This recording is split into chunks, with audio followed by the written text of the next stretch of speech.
When I was a kid, the disaster we worried about most was a nuclear war. That's why we had a barrel like this down in our basement, filled with cans of food and water.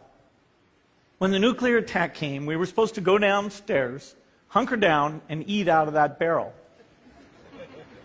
Today, the greatest risk of global catastrophe doesn't look like this.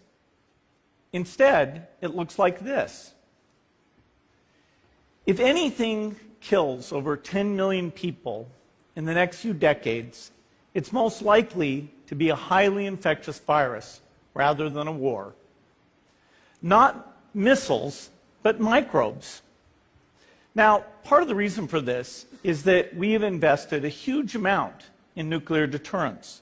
But we've actually invested very little in a system to stop an epidemic.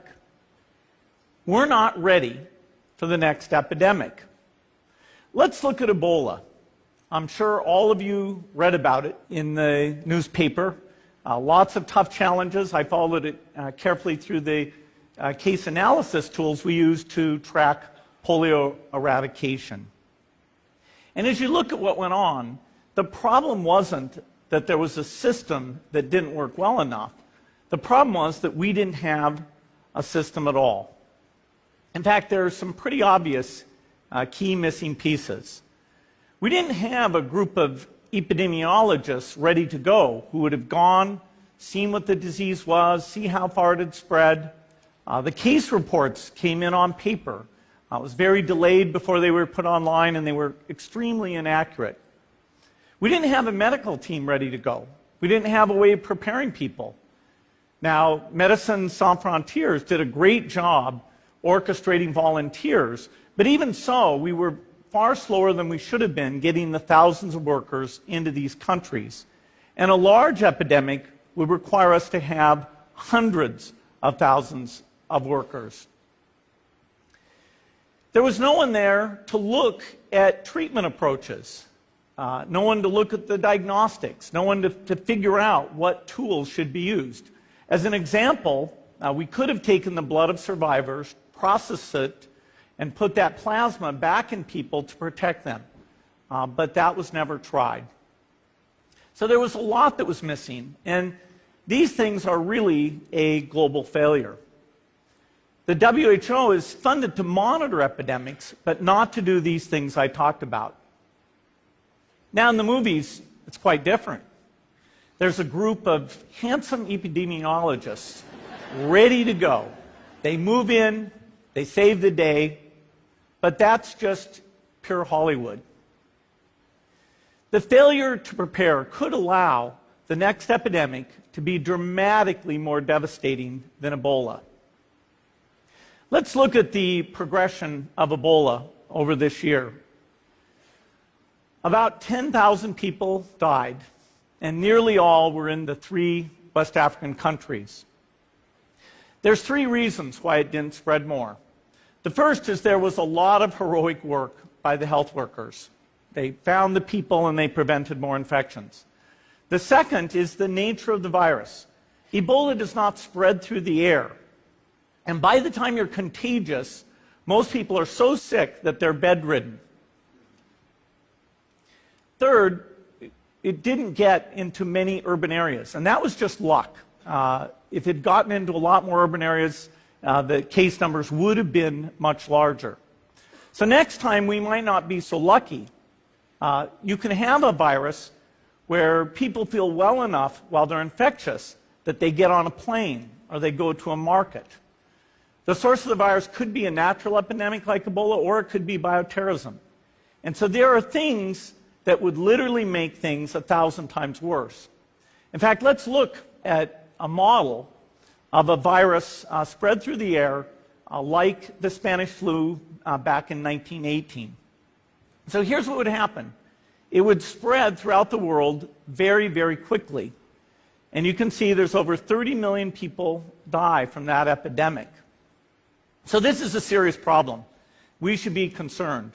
But in fact, we can build a really good response system.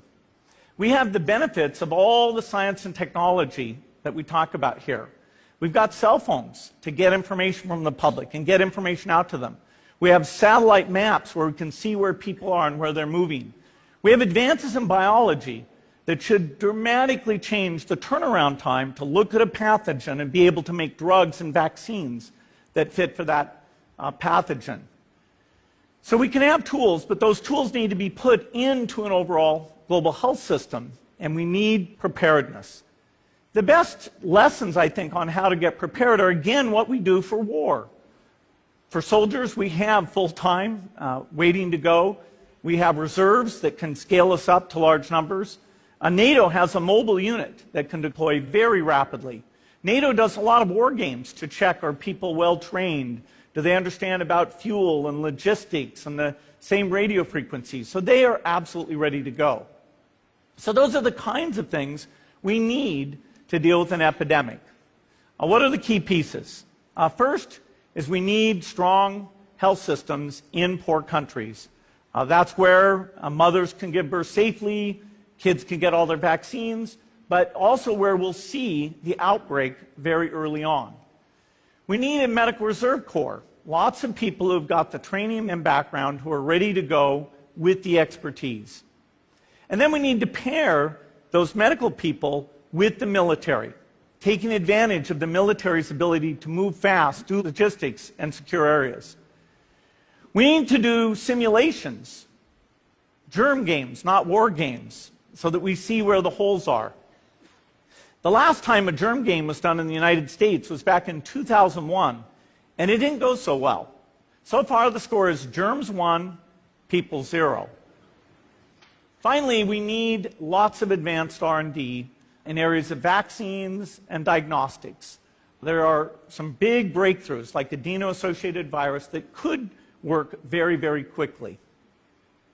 Now, I don't have an exact budget for what this would cost, but I'm quite sure it's very modest compared to the potential harm. The World Bank estimates that if we have a worldwide flu epidemic, global wealth will go down by over $3 trillion, and we'd have millions and millions of deaths. These investments offer significant benefits beyond just being ready for the epidemic. The primary health care, the R&D, those things would reduce global health equity and make the world more just as well as more safe. So I think this should absolutely be a priority. There's no need to panic. We don't have to hoard cans of spaghetti or go down into the basement.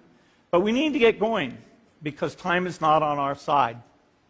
In fact, if there's one positive thing that can come out of the Ebola epidemic, it's that it can serve as an early warning, a wake-up call to get ready. If we start now, we can be ready for the next epidemic. Thank you.